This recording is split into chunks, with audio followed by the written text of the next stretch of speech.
Au début, c'était le bazar total. Mais quand on a réussi à nettoyer les échantillons, on a obtenu un ADN super pur qui nous a permis d'en apprendre plus sur lui, surtout sur ses origines. Est-ce que les anciens astronautes ont appris aux Égyptiens que la momification était une façon de préserver leurs infos génétiques dans l'ADN?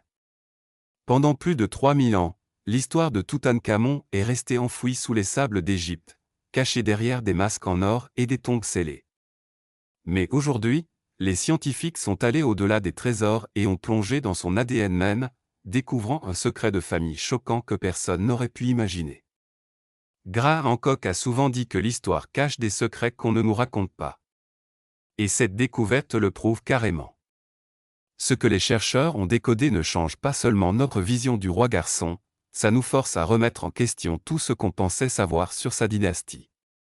La vérité sur les origines de Toutankhamon va vous scotcher. Le pharaon garçon qui a ébloui le monde. Quand on pense à l'Égypte ancienne, un nom sort du lot presque à chaque fois, Toutankhamon, le pharaon garçon. Son règne a été court, commençant quand il avait à peine 9 ans et se terminant par sa mort avant même d'atteindre 20 ans. Pourtant, son histoire fascine le monde depuis plus d'un siècle. Pendant des milliers d'années après son enterrement, le nom de Toutankhamon était presque oublié. Il n'était pas considéré comme un grand conquérant ou bâtisseur comme Ramsès ou Khéops.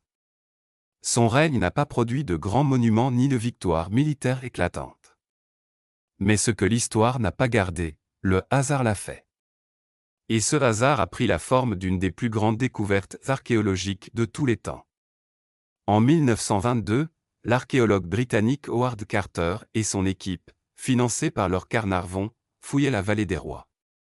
Le désert était silencieux, la terre sèche et lourde, et la plupart des experts doutaient qu'il restait quelque chose d'important à trouver. Beaucoup de tombes dans la vallée avaient déjà été pillées dans l'Antiquité, leurs trésors volés et leurs murs abîmés par les voleurs. Mais Carter était déterminé. Et après des années de recherche, sa persévérance a payé. Sous des couches de débris et de gravats, il a découvert l'entrée d'une tombe qui semblait intacte. Quand Carter a jeté un œil par un petit trou en tenant une bougie, on lui a demandé s'il voyait quelque chose. Sa réponse célèbre est restée dans les mémoires, oui, des choses merveilleuses.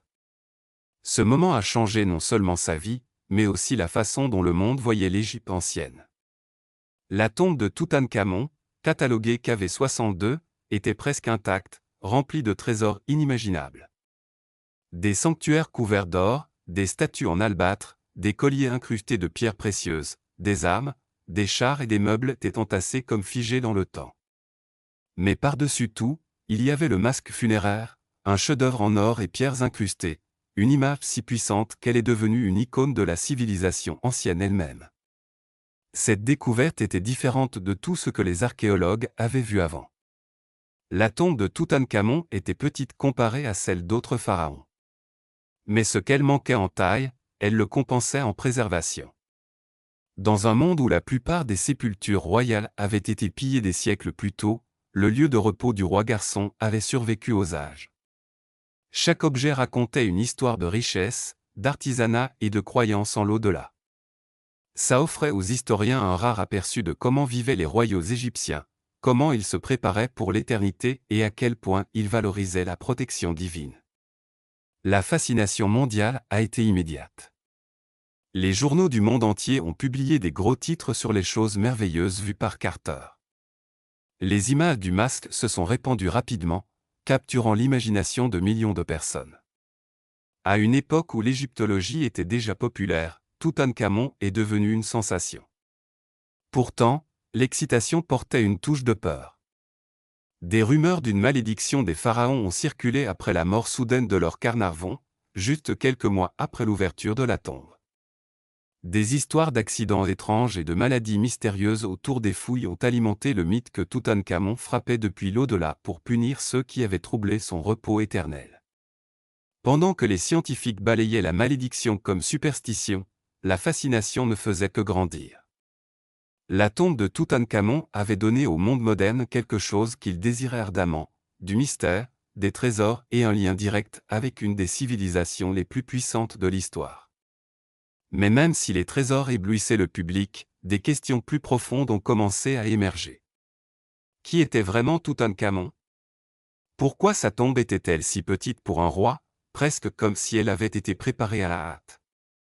Qu'est-ce qui a causé sa mort soudaine si jeune? Et pourquoi l'histoire avait-elle presque effacé sa mémoire jusqu'à ce que cette tombe soit trouvée? Ces questions ont gardé son histoire vivante bien après la découverte initiale. Pour tout l'or et la gloire, la vie de Toutankhamon restait un puzzle. Ses trésors funéraires offraient une fenêtre sur son monde, mais pas un portrait complet de l'homme derrière le masque. Et comme les scientifiques l'apprendraient plus tard, les plus grands secrets n'étaient pas dans les objets qui l'entouraient, mais dans ses propres os. Les questions autour de sa mort. La découverte de la tombe de Toutankhamon a répondu à beaucoup de questions sur les coutumes funéraires de l'Égypte ancienne. Mais elle a aussi déclenché de nouveaux mystères sur le jeune pharaon lui-même. Dès que sa momie a été examinée pour la première fois, une question dominait toutes les autres: comment un roi qui semblait tout avoir est-il mort avant l'âge adulte? Pendant des décennies, les spéculations ont fusé, chaque nouvelle théorie ajoutant une couche d'intrigue à l'histoire du roi garçon. Quand Howard Carter a déballé la momie de Toutankhamon dans les années 1920, le processus était loin d'être délicat. En fait, les méthodes de l'époque ont endommagé les restes, laissant des os brisés et des bandelettes brûlées. Les premiers chercheurs ont noté ce qui semblait être une fracture à l'arrière du crâne. Ce détail a déclenché une des rumeurs les plus persistantes en égyptologie: Toutankhamon aurait été assassiné. Pendant une grande partie du XXe siècle, les savants et le public ont débattu pour savoir si quelqu'un avait porté un coup fatal à la tête du jeune roi, peut-être dans le cadre d'une conspiration au palais. L'idée n'était pas farfelue. L'Égypte ancienne n'était pas étrangère aux luttes de pouvoir, et Toutankhamon est monté sur le trône à un moment turbulent de l'histoire. Son père, Akhenaton, avait bouleversé des siècles de traditions en fermant des temples, en supprimant les anciens dieux et en élevant Aton comme seul dieu. Après la mort d'Akhenaton, l'Égypte était en plein chaos.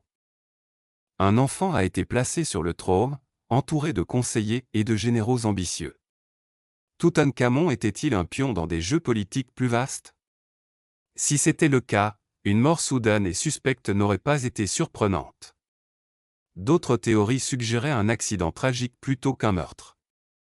Certains égyptologues ont proposé que Toutankhamon pourrait être mort dans un accident de char, projeté violemment et souffrant de blessures dont il n'aurait pas pu se remettre. Pendant des années, cette idée a tenu bon, surtout que des scans s'étaient semblés révéler des côtes cassées et des os endommagés. L'image d'un jeune roi, à peine adulte, mourant dans un moment de violence sur un champ de bataille ou pendant un sport, collait à la tragédie romantique que beaucoup associaient à sa vie. Pourtant, la science a lentement commencé à démanteler les mythes. Un scan s'était détaillé réalisé au début des années 2000 a jeté un doute sur la théorie du meurtre. La fracture à l'arrière du crâne semblait avoir eu lieu après la mort, probablement à cause de la manipulation brutale de l'équipe de Carter ou à cause de réactions chimiques de la résine versée sur le corps pendant l'enterrement. La théorie de l'accident de chat a aussi perdu du poids quand les chercheurs ont réalisé que le schéma des blessures ne correspondait pas à un tel accident. À la place, de nouvelles preuves pointaient vers quelque chose de plus complexe et bien plus humain. Toutankhamon n'était pas un jeune souverain robuste abattu par des ennemis ou un malheur. Les scans CT ont révélé un corps fragile avec un pied botte qui aurait rendu la marche douloureuse, sans parler de monter dans un char. L'analyse ADN a ensuite confirmé la présence de paludisme, une des maladies les plus mortelles du monde antique. Combinée à une maladie osseuse et des défauts congénitaux, la santé de Toutankhamon était déjà précaire. Sa mort n'était peut-être pas le résultat d'un événement dramatique, mais d'un déclin lent et inévitable. Pourtant, ces découvertes laissaient un autre puzzle non résolu. Pourquoi Toutankhamon était-il si fragile en premier lieu? L'Égypte ancienne avait produit des dynasties puissantes pendant des siècles, et pourtant voici un roi qui souffrait de graves problèmes de santé dès la naissance. Certains historiens ont soutenu que ces faiblesses étaient dues à de mauvais soins médicaux ou à des facteurs environnementaux. D'autres se demandaient si la réponse était plus profonde, cachée dans son sang. Les mystères autour de sa mort ont donné naissance à une question plus pressante. Si la tombe de Toutankhamon révélait la grandeur d'un enterrement de pharaon, son corps pouvait-il révéler la vérité sur sa vie et son lignage? Est-ce qu'un secret était tissé dans ses origines qui expliquait sa santé fragile et sa mort prématurée? Les scientifiques se sont tournés vers l'ADN pour répondre à ces questions. Mais avant cette percée, l'histoire de son passé familial devait être reconstituée à partir des fragments d'histoire laissés derrière. Déchiffrer une lignée royale.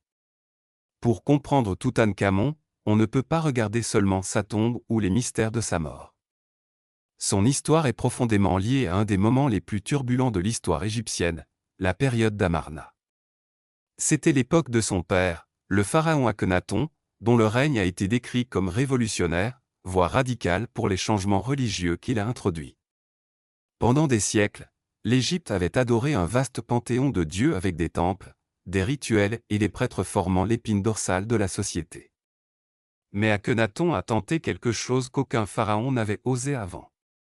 Il a fermé des temples, financé des sacerdoces et élevé un seul dieu, Aton, représenté par le disque du soleil, comme le dieu suprême d'Égypte.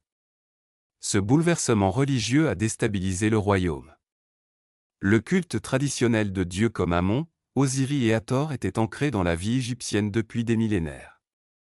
Les remplacer par un seul dieu solaire n'était pas juste un changement théologique, c'était un tremblement de terre social et politique. Les prêtres ont perdu leur pouvoir, les temples ont été abandonnés et les Égyptiens ordinaires ont été forcés de renoncer à la foi de leurs ancêtres. Beaucoup de savants pensent que c'est une des raisons pour lesquelles le règne d'Akhenaton est resté dans les mémoires comme controversé et éphémère. Quand Toutankhamon a été placé sur le trône enfant, il a hérité non seulement de la couronne dorée, mais aussi du lourd fardeau de restaurer l'ordre dans une société fracturée. Les archives historiques indiquent que pendant son règne, la religion traditionnelle a été rétablie. Le roi garçon a présidé au retour des anciens dieux, rouvrant les temples et rétablissant le culte supprimé par son père. Son nom même reflète ce changement. À l'origine, il s'appelait Toutankhaton, signifiant « image vivante d'Aton ». Mais après le virage religieux, son nom est devenu Toutankhamon, image vivante d'Amon, s'alignant à nouveau avec le panthéon traditionnel. Pourtant, des questions subsistaient sur ses liens familiaux. Les inscriptions égyptiennes anciennes mettent souvent l'accent sur la nature divine du pharaon, mais la lignée de Toutankhamon était inhabituellement complexe. La reine d'Akhenaton, Néfertiti, est une des figures les plus iconiques du monde antique. Mais savoir si elle était la mère de Toutankhamon a longtemps été débattu. L'art de la période d'Amarna, avec son style distinctif montrant des traits allongés et des scènes familiales intimes, a soulevé encore plus de questions sur qui étaient vraiment les parents de Toutankhamon. Pendant des décennies, les savants ont discuté pour savoir si Toutankhamon était le fils de Néfertiti, d'une autre épouse royale ou peut-être même d'une consort secondaire. Il y avait aussi la question des successeurs de Toutankhamon. Après sa mort précoce, 2 filles mort-nées ont été trouvées enterrées avec lui, mais aucun héritier n'a survécu. Sa veuve, Ankheznamon, qui était aussi sa demi-sœur, a tenté de sécuriser sa position en écrivant à un roi étranger, demandant un de ses fils pour l'épouser et régner sur l'Égypte. Cette lettre extraordinaire, conservée dans les archives hittites, montre à quel point la lignée royale était devenue fragile. À la fin, des généraux et des conseillers ont pris le pouvoir, approfondissant encore les mystères autour de la dynastie de Toutankhamon. Pour les égyptologues, le passé familial de Toutankhamon était plus qu'une curiosité, c'était une clé pour comprendre le drame politique plus large de l'époque. L'expérience d'Amarna avec le monothéisme avait laissé des cicatrices, et le règne du jeune pharaon représentait une tentative de les guérir.